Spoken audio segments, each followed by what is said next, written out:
في وقت من الأوقات الواحد بيبقى فاكر إن قلبه خلاص اتقفل، اتحمل كتير وتوجع أكتر، وعدى عليه ناس كتير سابوا فيه أثر مش حلو. ولكن مع الوقت بيقتنع إن مفيش حد هيعرف يوصله تاني، وإن الحنية بقت عملة نادرة، والقلوب الطيبة مبقتش موجودة زي زمان. دايما الحنية بتعرف تدخل من أضيق الأبواب، بتدخل في لحظة بسيطة، لما سؤال، نظرة، أو حتى وجود حد بيخاف على زعلك أكتر ما بيخاف على نفسه. من غير ما بتقول ولا كلمة بتحس بيهم.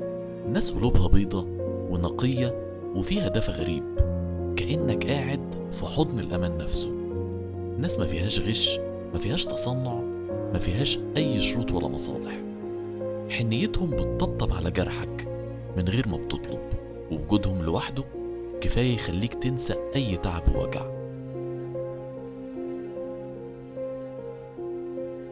في ناس بتدخل القلب مش علشان عملت حاجات كبيرة، لأ، دي بتبقى عملت حاجات بسيطة جدا بس طالعة من قلب صادق، والكلمة منهم ليها طعم مختلف. أما السكوت فمعاهم بيبقى راحة، والضحكة في وشهم بتلمع كأنها نور في آخر نفق طويل. ساعتها الواحد بس بيبص لنفسه وبيستغرب إزاي القلب اللي كان مقفول كده رجع يتفتح تاني، ويفهم إن المفتاح ما كانش ضايع، المفتاح كان الحنية، وهم كمان.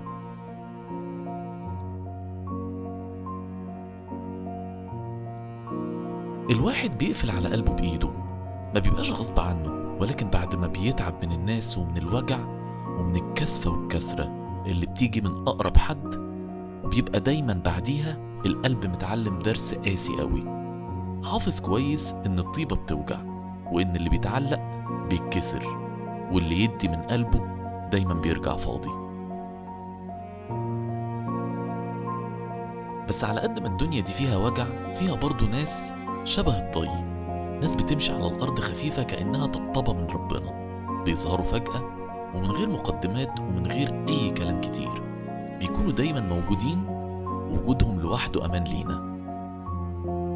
الواحد ساعات بيبص في عيون حد كده ويحس بحاجة غريبة، ممكن راحة، ممكن يحس إن مفيش خوف، مفيش توتر، ومفيش أي حاجة مستنية إنه يقف لها.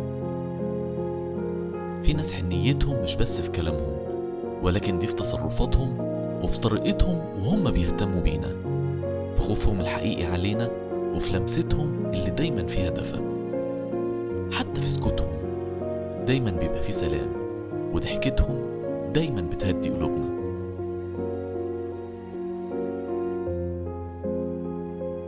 الحنية مش دايما في حضن أو كلمة، أوقات بتكون في إن حد يفتكرك من غير أي سبب، يطمن عليك وإنت سايب الدنيا كلها ورا ظهرك، يقف جنبك من غير ما تطلب، ويشيل همك كأنه همه.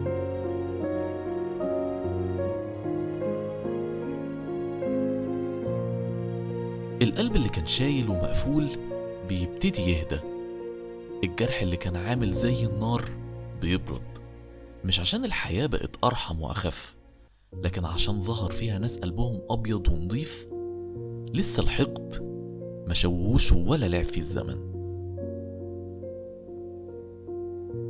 الناس دي لما بتدخل حياتك ما بتبقاش عايز منهم أي حاجة، ولا هم عايزين منك أي حاجة غير إنهم يفضلوا معاك وجنبك، وجودهم نفسه كفاية.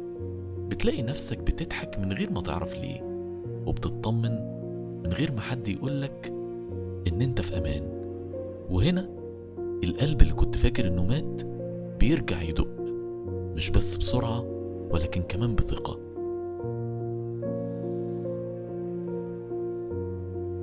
بيجي اليوم اللي تبص فيه لنفسك وتتأكد إن القلب مهما اتقفل ليه مفتاح، وإن المفتاح عمره ما كان غالي ولا بعيد ولا مخفي، المفتاح كان الطيبة والناس الطيبة.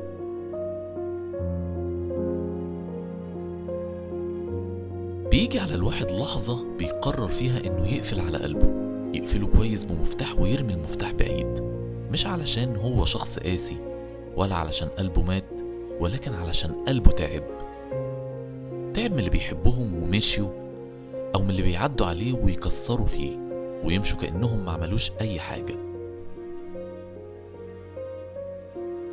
تعب من الوجع اللي بيجي فجأة من أقرب الناس، من الكلمة اللي بتوجع أكتر من الضرب، من الخذلان اللي بيفضل سايب علامته في الروح حتى بعد ما الناس بتمشي.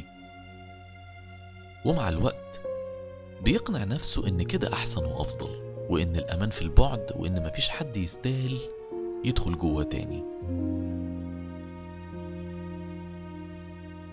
بس الحقيقة إن الحنية عمرها ما بتقف عند باب مقفول. الحنية دايما بتلاقي لها طريق، حتى لو القلب مقفول ومخفي.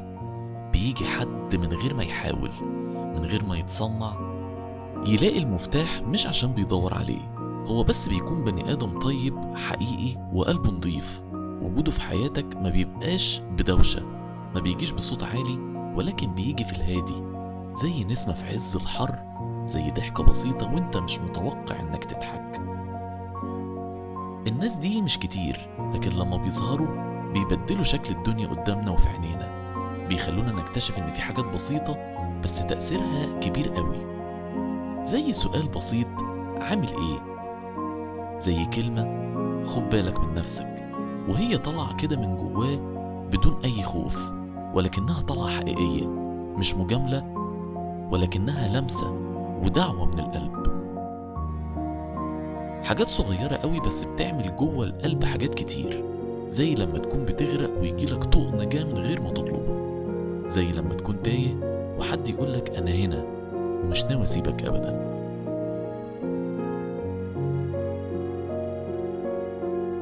ساعتها بيبدأ القلب يلين، مش فجأة ومش ضغطة زرار، لكن بالتدريج، زي الشمس لما بتدوب حتة تلج شوية بشوية. بيبدأ يسمع ويحس، والأهم إنه بيصدق إن لسه في ناس ممكن تحب من غير أي مصالح، ممكن تهتم من غير ما تنتظر أي مقابل، ممكن تكون موجودة بس علشان وجودهم راحة. وبتكتشف إن في نوع من البشر وجوده لوحده علاج، وجوده بيطبطب من غير ما بيتكلم، وجوده بيطمنك من غير ما يسألك أنت خايف من إيه. القلب اللي كان شايل جواه سنين من الخوف والوجع بيبدأ يتنفس ويهدى، بيبطل يقاوم، وبيعرف إن المفتاح اللي رماه زمان هو نفسه اللي رجعهوله الزمن في صورة بني آدم. بني آدم قلبه مليان حنية ودفى، بني آدم بيعرف يحب بصمت ويخاف بصدق ويقف جنبك من غير ما تطلب إنك تسند عليه. بتحس إنك لو وقعت عمره ما هيسيبك تقع، وبيجي اليوم اللي تبص فيه لنفسك وتفتكر قد إيه أنت كنت قافل على نفسك وعلى قلبك. في وقت بتاخد بالك إنك كنت فاكر إن مفيش حد يستاهل إنك تفتح القفل ده، بتضحك لأنك فهمت أخيرا إن القلب اللي كان باين عليه إنه مات كان بس مستني الفرصة في شخص حقيقي.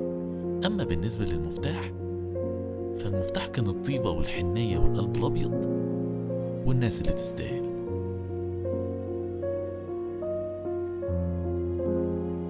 القلب عمره ما كان حصن ولا زنزانة ولا حاجة بنكسرها ونرميها وننسى مكانها.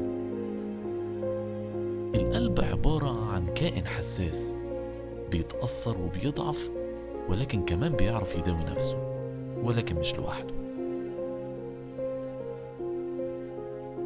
اللي بيبقى معاه مفتاحه مش اللي بيخبط بعنف ولا اللي بيلح عشان ياخد المفتاح ده. اللي بيبقى معاه المفتاح هو اللي بيعرف يقف على بابه بهدوء وبيستنى ويطبطب ويقول له من غير كلام أنا مش جاي أجرح فيك، أنا جاي أكون أمانك.